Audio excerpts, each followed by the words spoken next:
Cícero Romão Batista. O que ele era?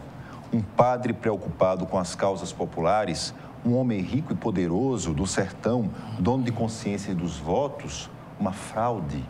O Vaticano aceitou o pedido de reconciliação com aquele que é chamado de Santo do Nordeste. Esse é o primeiro passo para a beatificação. Uma história que começou com o milagre da hóstia transformada em sangue na boca da beata Maria de Araújo. Era 1º de março de 1889. O milagre se repetiu 48 vezes. A igreja nunca reconheceu. Há 2 inquéritos da própria igreja. O primeiro diz que houve um milagre. O segundo, uma farsa. E agora? O Análise desta semana entrevista o padre Manuel Henrique, autor de uma tese de mestrado sobre Padre Cícero. Padre, muitíssimo bom dia. Padre Cícero é santo ou é pecador? Olha, bom dia a todos. Uma saudação muito querida aos nossos telespectadores. Olha, esse processo de santificação de alguém, no começo da igreja, era feito pelo próprio povo. Não era a igreja que definia, a igreja autoridade maior. Muitos santos foram aclamados santos pela própria comunidade religiosa. Naturalmente, a igreja, para evitar algum abuso, né, de escolha, a gente sabe, conhece pela história da igreja que muitas vezes a política, os políticos, os momentos históricos da igreja prevaleceram sobre a própria caminhada da igreja. Então, hoje é um processo para alguém se tornar santo, oficialmente colocado para a devoção dos fiéis. É necessário que a igreja defina e diga quem é e qual a história, qual a indicação de riqueza, de aproveitamento do povo para essas pessoas. Mas o povo não se engana. Padre Cícero morreu em 1934. Morreu com quase 90 anos. Padre Cícero, de lá para cá, são quantos anos? E essa gente que o segue não poderá ter se enganado. Você pode enganar o povo por algum tempo. A própria história e o brasileiro dizem que não tem memória, né? Já teria apagado da imagem do Padre Cícero toda a história dele. Mas o povo não aumentou. Quando ele morreu, as autoridades que eram contrárias a ele se acalmaram pensando, não, isso tudo vai se acabar daqui a algum tempo. Isso aqui não vai ter continuidade. Foi o contrário. O número de romeiros foi sempre aumentando e a história do Juazeiro foi crescendo em todos os aspectos, inclusive economicamente, com o turismo religioso, e hoje ninguém segura mais essa história. Quer dizer, o Padre Cícero é santo. Agora é interessante a maneira como o romeiro tem de se comportar diante da igreja. Ela, para não ofender, para não brigar, para não entrar em conflito com a autoridade maior da igreja, seja o bispo local do Crato ou o próprio Papa, o romeiro começou a chamá-lo de padrinho. A meu ver, uma maneira carinhosa, né, de tratar alguém querido, que no Nordeste a relação de padrinho e afilhado é uma característica social local, né? Bem muito cultural, forte, não é? Então o romeiro chama até hoje do Padre Cícero de meu padrinho. Seria essa a forma mais carinhosa e respeitosa, eu diria, do romeiro não entrar em choque com o Vaticano e tê-lo como santo. É verdade que houve até uma tentativa frustrada. A igreja brasileira, em algum ano por aí, tentou canonizar o Padre Cícero para ela. Não pegou. Até nisso o romeiro traz a marca da fidelidade à igreja, ao Padre Cícero e à Mãe das Dores. é interessante isso. Na minha tese, na minha dissertação de mestrado, uma das hipóteses que eu trazia é que o Romeiro, que foi ele que trouxe a causa de Padre Cícero até agora. Porque pela Igreja, a figura de Padre Cícero teria sido destruída. Extinta já há muito tempo. Extinta há muito tempo, né? Isso acontece historicamente. Dizem também que o outro grande missionário no Nordeste é o Padre Ibiapina, também cearense. Destruíram dele todos os documentos. Agora é que estão resgatando, inclusive, Dom Antônio Muniz, que foi bispo na Paraíba. Dom Antônio Muniz foi um dos autores de conseguir novamente restaurar e criar um centro de documentação sobre o Padre Ibiapina lá na Paraíba. Quer dizer, o Padre Cícero foi destruído historicamente, falaram horrores dele. Então, o povo sabe em quem confiar. O povo pode até se enganar, e se enganou na história. O próprio Jesus Cristo foi levado à condenação porque o povo foi levado a dizer que queria o Barrabás. Num momento difícil de manipulação política terrível no tempo de domínio dos romanos sobre a terra de Jesus. Mas depois Jesus recupera a credibilidade dos pequenos, dos pobres, e vem a Igreja, que já tem a marca de mais de 2000 anos de história. Então, o Padre Cícero, ele teve essa alimentação dos romeiros, que, sendo fiéis a ele, sempre foram ao Juazeiro. E, antigamente, o romeiro se casava no Juazeiro. Uma vez que por aqui, a igreja local, por aqui os padres, eu também naquele tempo fui formado para não aceitar nem admitir de qualquer forma um olhar de bondade ou de histórico correto sobre o Padre Cícero. Para nós, na nossa formação antiga, Padre Cícero foi um desobediente ao Vaticano ou desobediente ao bispo do Crato.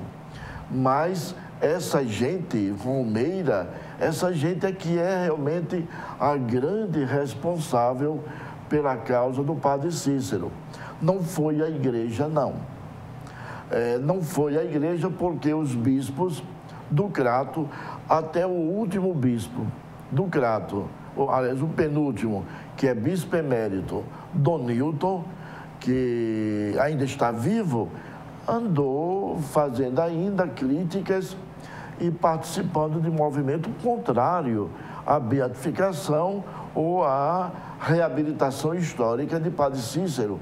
Ultimamente, o bispo que está agora no Juazeiro, a diocese do Crato, Dom Fernando Panica, é italiano. Os brasileiros que passaram pelo Crato não deram importância ao Padre Cícero. Exceção se faz ao Padre Murilo, que era o grande pároco do Juazeiro, da paróquia de Nossa Senhora do Juazeiro, né? Das Dores. Padre Murilo passou mais de 40 anos, foi ele que sustentou uma acolhida aos romeiros. E essa acolhida foi cada vez mais dando razões históricas ao Padre Cícero. Mas ele próprio também ele pegava muito nessa questão do sacrifício que o romeiro fazia. Inclusive, ele dizia, olha, não preciso fazer o sacrifício. E aí ele dizia, olha, o romeiro ouvia, mas continuava adotando. Quer dizer, ainda havia, mesmo o Dom Murilo, ele também ainda tinha um certo travo ainda em relação tinha ao muito próprio... cuidado. que, na verdade, não era um travo da parte dele, era o travo ainda da própria igreja, da instituição. Ele tem que defender a instituição. O padre Murilo não podia ficar totalmente a favor do Romeiro e contrário ao bispo local e a um grupo de padres que ainda hoje se coloca contrariamente à causa da beatificação de Padre Cícero. Padre Murilo foi o grande elo de ligação. Agora, outra coisa interessante, ao lado de Padre Murilo, apareceram algumas irmãs agustinianas da Bélgica que se colocaram no Juazeiro, fundando o Instituto de Psicologia da Religião. Elas, sabiamente, não puderam dizer que vinham para trabalhar sob a causa do Padre Cícero, mas era, né? Porque o bispo teria interditado, não teria deixado que elas fundassem aquela instituição. Ainda hoje elas estão lá. E aconteceu como? Essas irmãs passando em Recife, no tempo de Dom Helder Câmara, ela é amiga do padre Comblen, também belga, já morreu. Passando por Recife, via em muitas casas a imagem do Padre Cícero. A imagem ou fotografias e a história que corria na boca do povo simples. E a partir daí elas se interessaram. Quem é esse homem? Daí o pedido delas de irem até o Juazeiro e lá fundarem, não é? Fundarem uma casa que é de estudos. Elas têm livros publicados, são doutoras em Louvain, né? Lá na Bélgica, e ali fizeram um grande benefício, deram toda a estrutura da acolhida ao Padre Cícero, desde o tempo do Padre Murilo, deram um aspecto científico.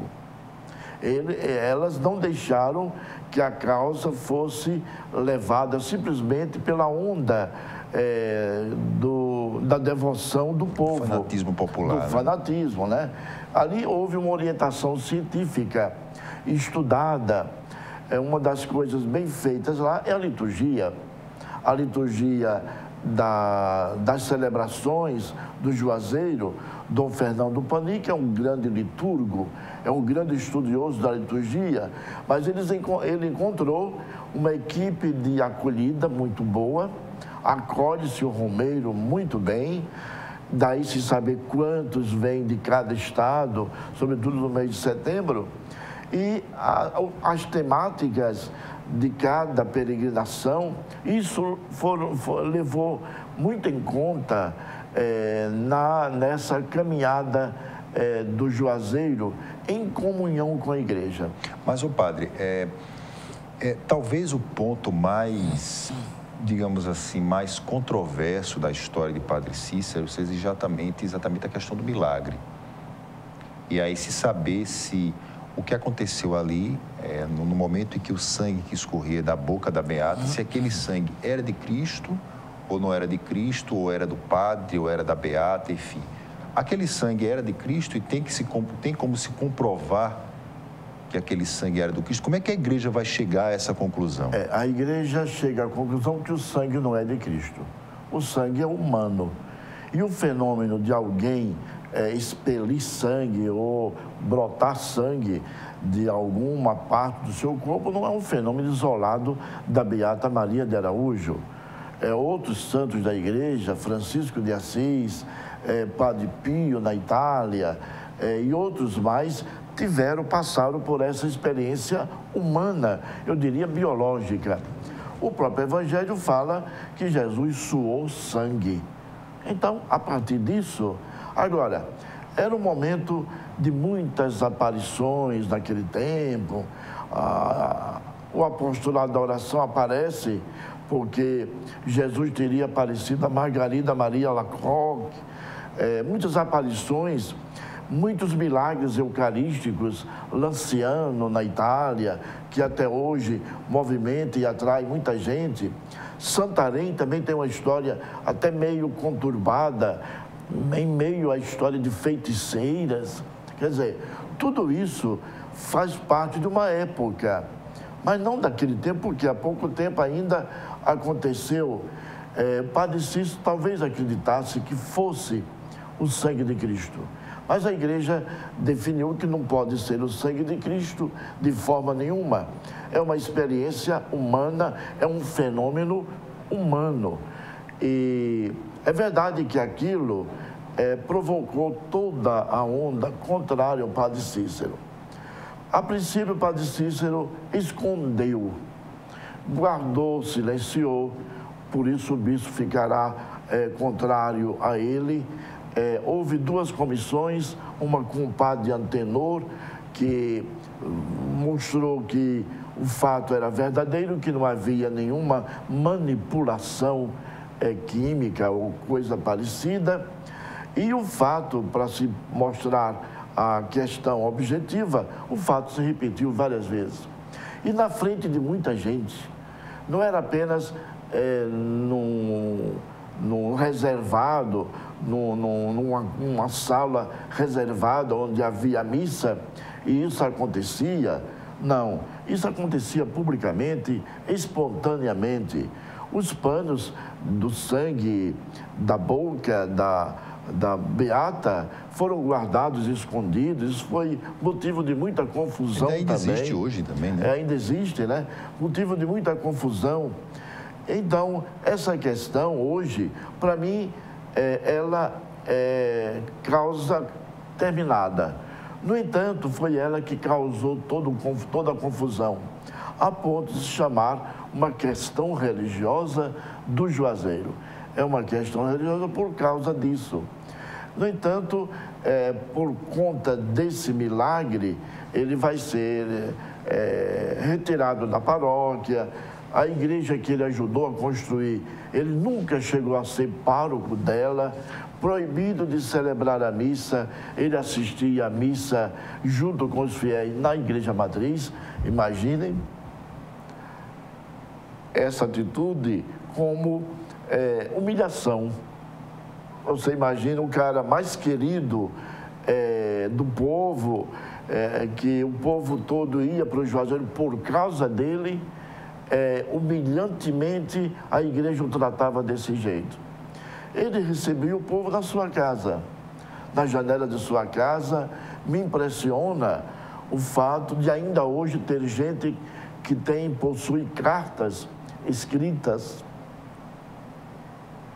Ele era certamente um grande conselheiro desse povo nordestino, conselheiro de todas as ordens, conselheiro pessoal, familiar, político, não é? Era ele que aconselhava e até, de certa maneira, previa: não, faça isso, porque vai acontecer isso. E, de fato, acontecia, não é? Então, esses fatos todos vão se juntando e dando ao Padre Cícero aquele caráter bem popular. Era um orientador popular, um homem místico que tinha uma mística realmente impressionante. Uma mística que vinha de uma sabedoria dele, que ele adquiriu no tempo da formação. Alguém até poderia dizer que Padre Cícero era um ignorante. Não era. Ele sabia o que ele queria. Ele foi formado para viver no tempo diferente dessas manifestações. A igreja naquele tempo... foi formado por uma igreja mais colonial, né? No século XIX, a igreja de Roma, uma brasileira, fizeram uma tentativa de reformar a igreja. Achavam que o povo brasileiro era ignorante. Era um povo que não tinha formação religiosa. Padre Cícero foi formado no seminário da Prainha, que ainda hoje existe, em Fortaleza. Quando trouxeram para lá os padres lazaristas, porque julgavam que o clero brasileiro não tinha competência para formar os futuros padres, Padre Cícero foi formado nessa escola, que era uma escola para não admitir de maneira nenhuma o fanatismo. Ele foi formado para endurecer na questão moral, na questão religiosa dogmática. Basta ver que ele vai fundar os movimentos que vieram da Europa, apostolado da oração, obra das vocações, tudo que veio da Europa naquele tempo, que muita coisa que hoje existe na igreja não é do Brasil, veio importado. E Padre Cícero é o primeiro que recebe essa formação, é o primeiro que é fiel, eu diria, ele é fiel a toda essa formação de padre que não iria permitir jamais o abuso de determinadas práticas religiosas. Sobretudo naquele tempo, havia, por exemplo, a igreja que não tinha condições de coordenar, não havia padres suficientes, não havia bispos que pudessem acompanhar a pastoral da igreja, havia muita coisa saída através da religiosidade popular, através dos beatos, daqueles que dirigiam o povo de maneira, claro, fiel, religiosamente fiel, mas não tinham o controle da autoridade. Padre Cícero veio para abafar tudo isso. Infelizmente, aconteceu com ele o milagre, independente dele. Aconteceria com outra pessoa? Aconteceria, até porque o fato... Se não fosse Padre Cícero, o que fosse no lugar dele aconteceria também. Poderia ter acontecido, porque as beatas que estavam com o Padre Cícero foram beatas que faziam parte também do Padre Ibiapina. O Padre Ibiapina foi alguém que cuidou do povo, como um grande missionário do Nordeste, fundou as Casas da Caridade. Contra a igreja. É verdade, a revelia da igreja, e eram essas casas que cuidavam do povo no tempo da seca. Foi ele que construiu os cemitérios. Não foi a prefeitura que construiu os primeiros cemitérios, não foi a igreja, foi o Padre Ibiapina, para cuidar das epidemias, para que o povo tivesse alguma segurança da saúde. E, além disso, ele era o grande pregador de um evangelho austero, né? Padre Ibiapina, um grande missionário que pregou uma austeridade no seguimento de Jesus. Padre Cícero faz parte desse caminho, não fosse o milagre. E as beatas que estão com o Padre Cícero, algumas delas vão cuidar da educação do povo do Juazeiro. Uma delas vai fundar a primeira escola modelo que vai formar as professoras do Juazeiro. Então, colocar o Padre Cícero de um lado da história apenas como alguém que mobiliza a religiosidade, não, ele cuidou também do outro lado da história. Ele cuidou da formação do povo. Ele dizia, e era um slogan dele, em cada casa deveria haver um oratório e uma oficina. O oratório, porque é algo tão nordestino, que é tão português também, foram os portugueses que nos ensinaram a ter em casa as imagens das devoções de cada família, um oratório, e no quintal uma oficina para o povo trabalhar e se manter livremente. E ele tinha consciência social da liberdade. Ele dizia ao povo, por exemplo, que não vendessem suas terras. Mesmo em tempo de seca, não vendam a sua terra a ninguém, porque aí vocês vão viver na dependência de outros fazendeiros, coronéis, como existiam naquela época. Então, o Padre Cícero tem esse lado que o complementa e que faz dele, certamente, um grande líder social e também político. Padre Cícero representa para o romeiro uma das santíssimas trindades do céu, para outros, um dos 12 apóstolos, e para os videntes, um dos que fazem parte dos 5 dedos de Jesus Cristo, disse o escritor cearense Geraldo Barbosa. O que o senhor acha disso? Olha, eu acho isso normal na mentalidade do povo, né? Quando você tem alguém grande demais diante de você, Quando você ama, você quer bem, você estima, você olha os valores que alguém tem, você enaltece de tal maneira aquela pessoa que você é capaz de dizer, isso é uma figura do céu. Esse homem só vindo de Deus. Esse homem não tem lugar na terra para ele. Ele tem a experiência divina.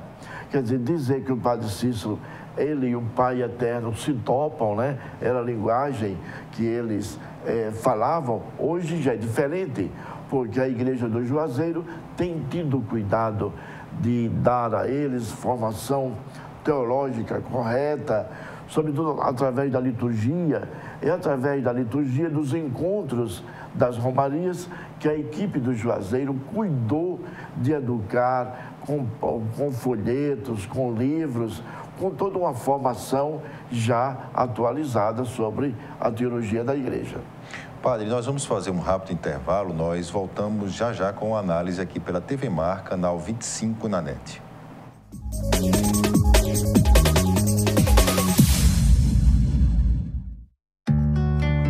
Tem coisa na vida que a gente nunca esquece. Como aquele café quentinho pela manhã, o abraço apertado daquele velho amigo, a criançada brincando no final da tarde, o cuscuz maravilhoso que a gente sempre quer mais. O nascimento do terceiro filho, celebrado igualzinho ao primeiro. Aquele bolo quentinho e delicioso para comemorar a formatura da sua filha. É difícil esquecer desses bons momentos. Mais difícil ainda é esquecer os sabores que marcaram esses bons momentos. Coringa, forte como o povo nordestino. A Prefeitura está iluminando a vida de milhares de maceioenses. Diversas luminárias receberam manutenção ou foram instaladas por toda a cidade, inclusive em comunidades que há tempos sofriam com medo das ruas escuras, como o Conjunto Salvador Lira. Antes minha mãe não deixava eu jogar aqui, sabe? Porque era muito escuro. Com a iluminação nova, a segurança e a qualidade de vida só melhoraram e a população voltou a usar os espaços públicos, como praças e quadras esportivas. Meu filho hoje pode ficar na praça, eu não fico mais vigiando ele como antes. Diversos outros bairros, conjuntos, ruas e avenidas por toda Maceió também estão sendo beneficiados com uma iluminação de qualidade. Um trabalho da Superintendência Municipal de Energia e Iluminação Pública. A população também pode ajudar avisando de postes que precisam de manutenção. Ligue para o Disque Luz 0800 031 9055. A ligação é grátis. Iluminação, investimento da Prefeitura para um novo tempo em Maceió.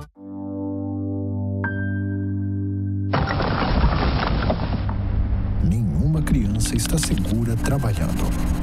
Muitas estão em condições próximas da escravidão. Não ajude a perpetuar o trabalho infantil, criando um ciclo vicioso da pobreza. Essa realidade precisa mudar. Nem a rua, nem o trabalho. Crianças devem brincar e estudar. De frutas, néctar de frutas Coringa. O melhor alimento líquido, néctar de frutas Coringa. Pêssego, uva, manga, goiaba, caju, laranja. É bom demais. 2 sabores light, uva e pêssego. 6 sabores tradicionais. Contém ferro e vitaminas A e C. Néctar de frutas feito pra você. Néctar de frutas Coringa. O melhor da fruta para a sua família. Mar azul turquesa de Ipioca ao Sobral. Tapioca quentinha, sururu e quebra-queixo. A Catedral, Jaraguá e Nossa Sereia. O filé e o artesanato do nosso povo talentoso que festeja com Guerreiro e Bumba Meu Boi. Tudo o que mais amamos em Maceió também é motivo para cuidarmos dela. A Câmara trabalha junto com você, propondo ações e fiscalizando para que Maceió continue sendo essa cidade apaixonante. Parabéns, Maceió, pelos seus 200 anos. Câmara Municipal de Maceió.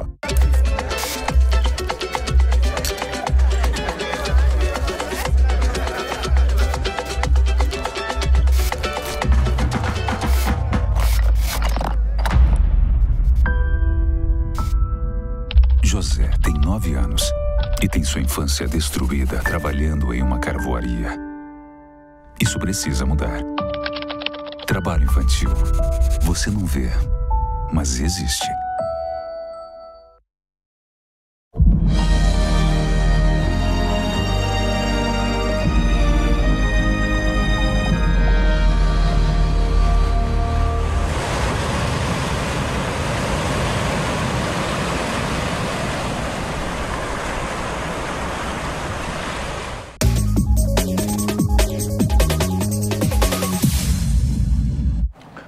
com análise aqui pela TV Mar, canal 25 na NET, com transmissão simultânea pelo portal gazetaweb.com, pelos dispositivos móveis com iOS e Android. Essa semana estamos entrevistando o padre Manuel Henrique, falando exatamente sobre as questões envolvendo o padre Cícero. E, padre, a gente falava exatamente no bloco anterior sobre essa questão da consciência em torno de padre Cícero, e tem uma frase do padre Murilo Barreto, que ele disse em 94, o padre Murilo era vigário de Juazeiro, ele disse assim: o Romero não tem a consciência crítica, analítica, teológica do que a igreja ensina a ser o milagre. O senhor, no caso, é óbvio que ele falava dos milagres de padre Cícero, né? Quem faz o milagre quando a pessoa pede é o santo ou a fé? É a fé, não é? Sobretudo a fé, mas mediatizada pela pessoa. Você não chega a pedir diretamente a Deus, até porque a própria igreja tornou Deus tão distante. Há um teólogo, Bruno Forte, que hoje é bispo na Itália, ele falava sobre o exílio da Trindade na teologia. A teologia, os teólogos colocaram Deus numa altura tão grande, tão elevada, que se torna impossível uma comunicação com a Trindade. Ainda hoje é assim. Deus é tão grande que a gente não chega a falar com Ele, mas fala com aqueles que estão próximos dEle. Isso é normal, isso é antropologicamente explicável, né? A mediação histórica, social, teológica, no caso, é da gente, através de alguém, acreditar no milagre. E aí aconteceu. Se algum dia precisar, não vai precisar, né, de milagre para a canonização do padre Cícero, isso aí não seria problema. E o que mais tem, né? Cada família tem uma história. É incrível, né? Eu, quando converso sobre o padre Cícero, seja nos meios de comunicação ou junto ao povo na igreja, de repente chega alguém para dizer: olha, padre, eu tenho uma história, na minha família aconteceu assim. Aí eu até andava pedindo relatos, né?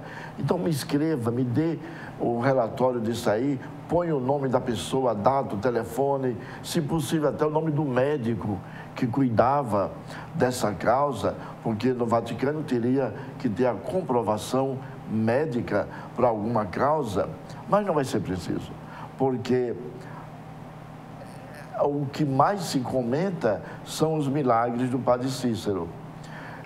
Em toda parte, toda gente que vai ao Juazeiro ou começou a ir a partir de algum milagre, algum evento milagroso que aconteceu na família. O senhor crê nesses milagres? Eu creio. Nós não podemos, eu creio porque nós não podemos descrer do sentimento de fé religioso, que é um dos sentimentos mais profundos do ser humano. Mas isso não é, por exemplo, o senhor, ao dizer isso, o senhor, ao mesmo tempo, não vai de encontro ao que a própria igreja prega, de que só o santo faz o milagre? Mas acontece que quando a igreja diz só o santo, para o povo, o santo é aquele, no caso, o padre Cícero. A igreja está errada? Está. Estava errada até agora com o Papa Francisco, quando a igreja reconhece a veracidade, eu até diria, a maneira pastoral de ser padre do padre Cícero. A igreja reconhece que ele era um exemplo de padre no meio do povo. O documento que eu li, agora saído do Vaticano, que o Papa certamente teria recomendado, esse documento reconhece a figura heróica do padre Cícero, de ter enfrentado tantas barreiras, tantas condenações e de ter se mantido fiel, porque muitos, em casos semelhantes ao dele, teriam se desviado, teria criado um grupo próprio, né? O padre Cícero, naquele momento, poderia ter criado uma instituição dele, né? Teria tudo para fazer isso. E, no entanto, não fez, mesmo sem poder celebrar, que é aquilo que mais o padre pode fazer e sabe fazer. É a celebração e é o contato mais profundo da sua relação religiosa com Deus e o povo é a missa. E Padre Cícero foi impedido, embora quando ele esteve no Vaticano, foi para lá com a ajuda financeira de muita gente, e ultimamente eu até fiquei sabendo de famílias do sertão de Alagoas que o ajudaram a ir para Roma, onde ele passou um certo tempo e queria lá se defender. E se defendeu e foi absolvido. O que é interessante é que no Vaticano, Padre Cícero foi absolvido. Quando voltou, porém, para o Juazeiro, o bispo dele não reconheceu nada daquilo. Pelo contrário, queriam porque queriam que ele saísse do Juazeiro. Para mim seria uma grande covardia, uma grande fraqueza dele. Até seria pensar muito mais nele sair, deixando o povo à revelia. É verdade que para onde ele fosse o povo iria também. Mudou-se, foi passar um tempo em Cajazeiras, que é mais ou menos perto dali, mas não adiantou, ele voltou depois. Nesse tempo, ele foi ainda, estudou no Ceará com o cardeal Arcoverde, que é o primeiro cardeal brasileiro, foi o seu maior inimigo na igreja. Cardeal Arcoverde. Escreveu coisas horríveis sobre o Padre Cícero. Embora depois teve um outro bispo, Dom Delgado, que foi arcebispo de Fortaleza, foi o primeiro defensor dele. Agora, é uma questão, padre, é uma devoção profundamente masculina, porque o milagre não foi do Padre Cícero, isso foi de uma beata. Não é verdade? Então, como é que ficaria? Isso daí faz parte da cultura patriarcal do Nordeste? Por que foi o Padre Cícero e não, por exemplo, a beata, que foram venerados, enfim, naquela região do sertão? Mas aí a gente entra numa outra parte da história e da pesquisa. Atualmente, a grande causa de estudos no Juazeiro é a beata. Existem, sobretudo, um grupo de mulheres... Que nunca vai ser maior que o Padre Cícero. Nunca vai ser maior, mas há motivos de olhar para ela, motivos de estudo. Primeiro, era pobre, era negra, então era uma beata, né? Analfabeta. Quando ela foi enterrada, os seus ossos foram colocados na mesma igreja do Padre Cícero, em que o padre foi enterrado, na igreja do Socorro, e desapareceram com os ossos dela. Até hoje ninguém sabe. Alguém, para evitar a continuação da história, porque ela é a peça principal, né, do milagre, ela foi discriminada, foi perseguida, mas hoje há quem queira resgatar a história dela. Eu estive no Juazeiro ultimamente e há um grupo de mulheres ligadas à história do Padre Cícero querendo resgatar a imagem dessa mulher que sofreu por conta do preconceito racial, religioso também. Quer dizer, foi uma mulher, uma pobre mulher, enquanto hoje os milagres do Padre Cícero estão espalhados indistintamente, de maneira não colocada apenas pelos pobres. Por exemplo, Padre Cícero hoje pertence às academias. Padre Cícero hoje é motivo de pesquisa em todo o Brasil e fora do Brasil, em temas de mestrado, doutorado. Há muita gente estudando a história pelos vários ângulos que essa história permite. Eu conheço 2 norte-americanos, Ralph de la Cava é um deles, um dos autores principais no começo da história, que ajudou a resgatar e estava presente naquele simpósio em que se começa o processo de reabilitação histórica do Padre Cícero. Então, aquela beata tem tudo a ver com a história e teve a ver por parte da igreja que a discriminou, que a colocou no escanteio e até criminosamente levou os seus ossos, ninguém sabe para onde. É motivo de polícia você violar os ossos de alguém, uma sepultura, mas isso... E o maior interesse era da igreja. Era. A igreja se calou, não é? Embora... Deixando uma suspeita bastante evidente, não é? Eu, outro dia, comentando sobre o fato do Papa Francisco devolver a reconciliação aos romeiros, ao padre Cícero, alguém me dizia de lado, padre, ele está resgatando uma injustiça. Quer dizer, o que se fez ao padre Cícero foi realmente uma injustiça, porque o que se queria era acabar com aquela onda de pessoas que vinham de vários lugares, os romeiros, aquela onda que eles não dominavam, como nós em nossas paróquias não dominávamos naquele tempo. Hoje é fácil você encontrar igrejas que celebram no dia 20 de novembro o aniversário de sua morte e o pessoal está lá, não é? Celebrando junto com a igreja. Antigamente não era.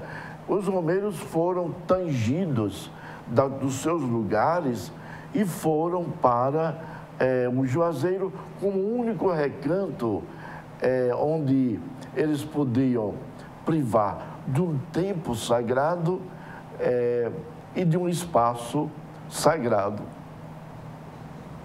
Esses dois elementos fazem parte da história das religiões, né? O tempo sagrado, que é aquele tempo em que você vive como que fora do mundo, né?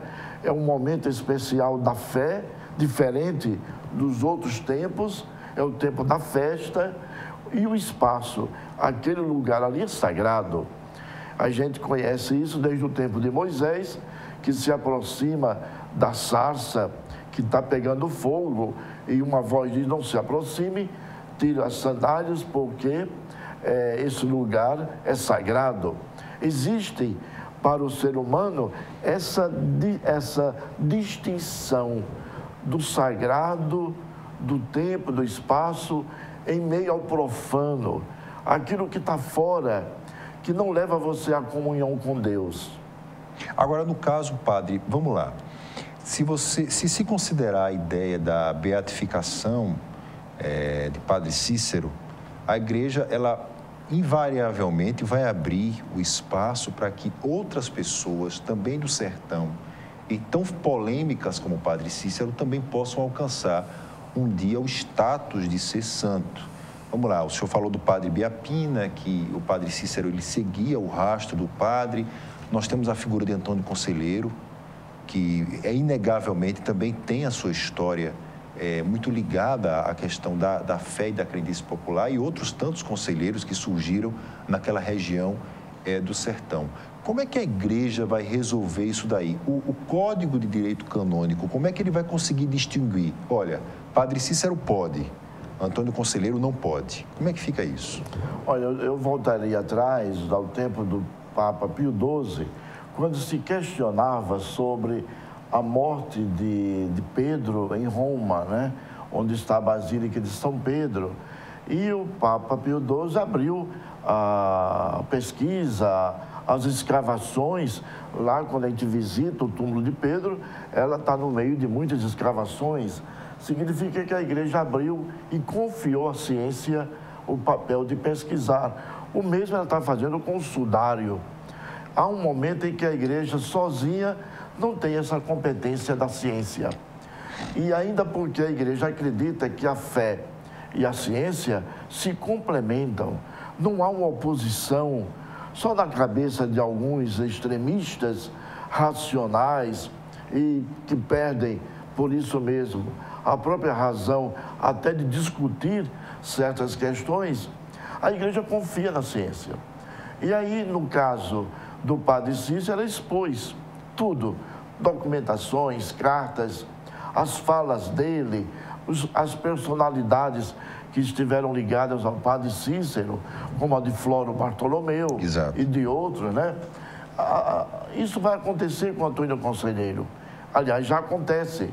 Já há uma análise teológica dos sermões do padre, ou do Antônio Conselheiro, não é padre, Antônio Conselheiro, dizendo que eram profundamente dogmáticas. Não havia nada de errado nos sermões do Antônio Conselheiro. O que ele tinha, sim, era a oposição dos fazendeiros diante de uma ameaça de homens de toda parte que se juntaram para fazer uma nova terra, um novo paraíso, em meio a fazendeiros, donos de terra, que pouco a pouco iam perdendo os seus trabalhadores. Por outro lado, você tinha também a igreja ligada a esses fazendeiros, inclusive frades, né, que estiveram envolvidos na história de Antônio Conselheiro e que eram contrários a ele. E a questão do Antônio Conselheiro termina sendo uma causa nacional. Isso é que é terrível. 3 exércitos foram mandados para o sertão da Bahia para dizimar, para acabar com a história. E mais tarde ainda o governo, acho que foi da ditadura militar, mandou cobrir toda aquela área com um grande açude de Cocorobó. Eu estive lá. Quando eu estive não havia ainda o açude, mas tinha as ruínas. Ainda se vendia casco de balas. Isso na década de 60, repare só. Ainda se vendia, os meninos vendiam cascos de balas daquele tempo do exército contra um bando de pessoas indefesas, que ali a gente vai ter depois o Euclides da Cunha escrevendo sobre a história de Conselheiro de maneira brilhante, apesar dele ser militar. Teria talvez um olhar ainda enviesado. Mas era jornalista. Era jornalista, né? Pra cá. Ele fez muito bem. É um documentário que todo brasileiro deveria ler para saber de um fato histórico localizado que termina sendo um fato nacional. Beato Lourenço era um outro que seguia o padre Cícero. Também até a aeronáutica esteve lá para dizimar a terra, o lugar onde ele vivia, lá no Ceará. Quer dizer, exageros à parte, né? O poder político, econômico, claro, é contra os pobres nordestinos que tentavam se livrar do coronelismo, né? Você vê hoje também uma outra história, mas do outro lado, o Lampião, né? Exato. Também resgatado de outra maneira, né? O Lampião lutando contra os coronéis da época. O padre Cícero também chegou a fazer uma reunião, um encontro de coronéis, de onde saiu o pacto dos coronéis, onde ele pedia e conseguiu que nenhum deles derrubasse o outro, matando, fosse de uma maneira mais correta, democrática não, porque não havia, né? O Brasil era democracia, era república, mas a república não tinha chegado lá ali naqueles ainda. rincões. Agora, padre, veja só, nós temos 2 minutos para encerrar o programa. Eu queria colocar essa questão também no ar, para a gente poder também fazer parte dessa discussão de padre Cícero. Vamos lá. Nós temos exemplos de padres que eles copiam muito o modelo ou eles seguem algumas partes do modelo de padre Cícero. Por exemplo, nós temos o padre Ciso, em Mata Grande. Ele é praticamente transformado em santo pela fé popular. E houve há pouco tempo uma questão envolvendo a diocese, enfim, com o padre. Como é que fica essa questão envolvendo o padre Ciso? Ele representa essa nova linha da igreja que um dia pode transformar esse homem, invariavelmente, depois que ele morrer, óbvio, em um santo? Olha, é possível, viu? É possível. Talvez hoje falte ao padre Ciso. Eu tenho uma entrevista gravada com ele do meu trabalho de doutorado. Eu andei por todo o sertão, falando, escrevendo, vendo, ouvindo as opiniões sobre a religiosidade popular, e ali se concentra, né? Uma prática da religiosidade que o padre Ciso, que não tem o poder de celebrar também, foi tirado dele esse poder, então faltaria a ele uma assessoria mais tranquila, que ele pudesse conduzir o povo sem o envolvimento político que aquilo atrai, né? E, por outro lado, o bispo dele também. O bispo dele não teve o tato necessário, né? O jeito mais fraternal, o jeito mais eclesial de tratar o assunto.